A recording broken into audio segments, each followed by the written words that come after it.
ಆ ವಿಶೇಷ ಸಭೆಯಲ್ಲಿ 13 ಅಂಶಗಳನ್ನ ನೀವು ಏನ್ ಮಾಡಿದ್ರಿ, ಯೋಜನೆಗಳನ್ನ ರೂಪೇಣ ಮಾಡಿದ್ರಿ. ಆ 13 ಅಂಶಗಳಲ್ಲಿ ಎಷ್ಟನ್ನ ಈಡೇರಿಕೆ ಮಾಡಿದಿರಿ? ಈ 3 ನನಗೆ ಮುಖ್ಯ ಪ್ರಶ್ನೆಗಳು. ಈ 3 ಪ್ರಶ್ನೆಗಳಿಗೆ ಇಲ್ಲೆಲ್ಲ ನೂರಾರು ಜನ ಸಾರ್ವಜನಿಕರಿದ್ದಾರೆ, ಸಾಮಾಜಿಕ ಜಾಲತಾಣಗಳ ಮುಖಾಂತರ ಜನರು ನೋಡ್ತಾ ಇದ್ದಾರೆ. ಈಗ ನಿಮ್ಮ ಇಲಾಖೆಯವರು ಯಾರೆಲ್ಲ ಇದ್ದೀರಿ, DMG ಅವರು ಆಗಿದ್ದೀರಿ ಅಥವಾ ಕಂದಾಯ ಇಲಾಖೆಯವರು ಇದ್ದೀರಿ, ಏನೇನು ಕ್ರಮ ಕೈಗೊಂಡಿದ್ರೆ 3 ಪ್ರಶ್ನೆಗಳಿಗೆ ಉತ್ತರ ಕೊಡಿ.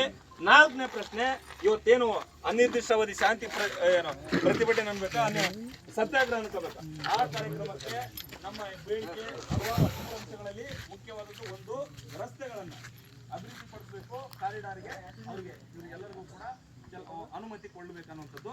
ಈ 3 ಪ್ರಶ್ನೆಗಳಾದ ನಂತರ 4ನೇ ಪ್ರಶ್ನೆಗೆ ಉತ್ತರ ಕೊಡಿ. ಯಾರಾದರೂ DMG ಕೊಡ್ತಿರೋ ಅಲ್ವಾ? ಕರೆಕ್ಟ್ ಐತೆ ಅಂದ್ರೆ ಅಲ್ವಾ?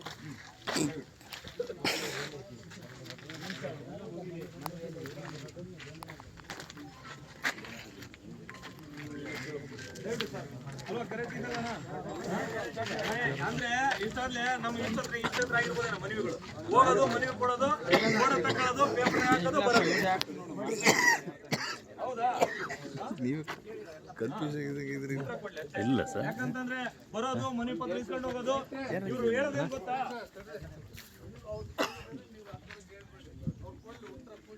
ಆಮೇಲೆ ಹೌದು ಅಂದ್ರೆ ಹೌದಂತ ಕೊಡ್ಲಿ, ಆಗಿಲ್ಲ ಅಂತಾನೆ ಕೊಡ್ಬೇಕು.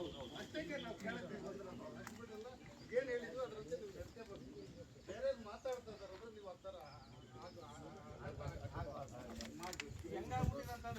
ಇದು ನಮ್ಮ ಉದ್ದೇಶ. ಜನ ಸ್ವಲ್ಪ ಇರ್ಬೋದು, ಆದ್ರೆ ನಿರ್ಣಯ ಒಂದೇ ಪರಿಹಾರ. ಜನ ನಮ್ಮ ಹೋರಾಟಗಾರರು ಕೇಳಕ್ ಬಂದವರು ಸ್ವಲ್ಪ ಜನ ಇರ್ಬೋದು, ಪರಿಹಾರ ನಮ್ಮ ನಿರ್ಣಯ ಏನಪ್ಪಾ ಅಂದ್ರೆ ಒಂದು ಪರಿಹಾರ ಅಷ್ಟೇ.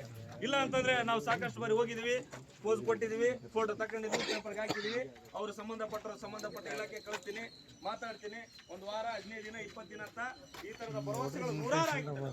ಹಾಗಾಗಿ ದಯವಿಟ್ಟು ಇದು ಮತ್ತೆ ಭರವಸೆಯಾಗಿಯೇ ಉಳಿಬಾರ್ದು. ಹೌದಿಲ್ಲಪ್ಪ? ಇದಕ್ಕೊಂದು ಶಾಶ್ವತ ಪರಿಹಾರ ಬೇಕು. ಇದು ಇವತ್ತೇ ಪರಿಹಾರ ಆಗಲಿ, ಇವತ್ತೇ ನಿರ್ಣಯ ಆಗಲಿ ಅಲ್ವಾ? ಇವತ್ತೇ. ಯಾಕಂದ್ರೆ ಪೊಲೀಸ್ ಇಲಾಖೆ ಇದ್ದಾರೆ, DMG ಅವರು ಇದ್ದಾರೆ, ಆಮೇಲೆ ಕಂದಾಯ ಇಲಾಖೆಯವರು ಇದ್ದಾರೆ, ಉಪ ವಿಭಾಗಾಧಿಕಾರಿಗಳಿದ್ದಾರೆ, ಆಮೇಲೆ RIಗಳು ಇದ್ದಾರೆ, ಎಲ್ಲರೂ ಇದ್ದಾರೆ. ದಯವಿಟ್ಟು ಇದಕ್ಕೆ ನನ್ನ 4 ಪ್ರಶ್ನೆಗಳಿಗೆ ದಯವಿಟ್ಟು ಉತ್ತರ ಕೊಡಿ ಸರ್. ಆಮೇಲೆ ಕೊನೆ ಪ್ರಶ್ನೆ, ನಾನು ಸಂಬಂಧಪಟ್ಟ ಅಧಿಕಾರಿಗಳಿಗೆ ಗಮನಕ್ಕೆ ತರ್ತೀನಿ ಅನ್ನೋದು ಮಾತ್ರ ಹೇಳ್ಬೇಡಿ. ಅಲ್ಲಲ್ಲ, ಅದೇ ಹೇಳ್ತಾರೆ.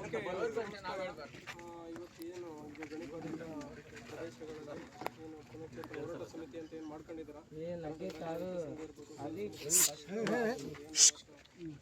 ತಾವೆಲ್ಲರೂ ಕೂಡ ಶಾಂತಿಯುತವಾಗಿ ಹೋರಾಟವನ್ನು ಮಾಡ್ತಾ ಇದ್ದಾರೆ.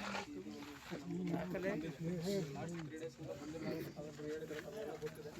ಹೊಸದಾಗಿ ಮಂತ್ರಿಗಳಾದ ಪ್ರತಿಯೊಂದು ತಾಲೂಕು ಕೂಡ ಈಗ ಬರ ಸಮೀಕ್ಷೆಗೆ ಸಂಬಂಧಪಟ್ಟ ಭೇಟಿ ನೀಡ್ತಿರೋದ್ರಿಂದ ಸತತವಾಗಿ ಮೀಟಿಂಗ್ಗಳನ್ನು ಪ್ರೋಟೋಕಾಲ್ ಇರಬೇಕಾಗಿತ್ತು. ಎಲ್ಲ ಅಧಿಕಾರಿಗಳು ಇದ್ದಿದ್ದರಿಂದಾಗಿ ಈ ಕಡೆ ಬಂದಿಲ್ಲಿದ್ದರೆ ಇಮಿಡಿಯೇಟ್ ನಾವು ಅಟೆಂಡ್ ಮಾಡ್ತಿದ್ದ. ಸೊ ಇವತ್ತು ಕೂಡ ಮೀಟಿಂಗ್ ಇತ್ತು, ಆದರೂ ಕೂಡ ಇದು ಇಂಪಾರ್ಟೆಂಟ್ ಅಂತ ನಾವು ಇಲ್ಲಿಗೆ ಬಂದಿದ್ದೀವಿ. ತಾವೆಲ್ಲರೂ ಕೂಡ ಎಲ್ಲ ಹೇಳಿದ್ದೀರ, ಸಮಸ್ಯೆಗಳು ಏನಂತ ಹೇಳಿದ್ದೀರ, ತಮಗೆಲ್ಲ ಗೊತ್ತಿದೆ, ಮಾಹಿತಿ ಇರಲಿ. ಈ ಮೈನಿಂಗ್ ಕಾರಿಡಾರ್ 13.5 ಕಿಲೋಮೀಟರ್ ಏನಿದೆ, ಈಗ ಅದು ಈಗಾಗಲೇ 11 ನೋಟಿಫಿಕೇಶನ್ ಆಗಿ ಅದು ಒಂದು ಹಂತದಲ್ಲಿ ತಮಗೆಲ್ಲರೂ ಮಾಹಿತಿ ಇದೆ. ಅದನ್ನು ಕೂಡ ತ್ವರಿತವಾಗಿ ಮುಗಿಸ್ಬೇಕು ಅಂತ ಹೇಳಿದ್ರೆ ಮುಂಚೆ ಡೈರೆಕ್ಟ್ ಪರ್ಚೇಸಿಗೆ ಟ್ರೈ ಮಾಡಿದ್ರು.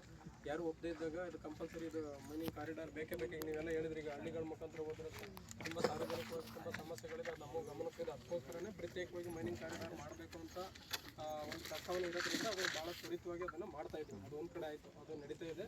ಏನೇನು ಟೆಂಡರ್ ಕರೆದು ಅದನ್ನು ರೋಡ್ ಮಾಡಬೇಕಾಗಿತ್ತು. ಆದರೆ ಇದರ ನಡುವೆ ಏನಾಗಿದೆ, ತಾವು ಹೇಳಿದ ಹಾಗೆ ಈಗ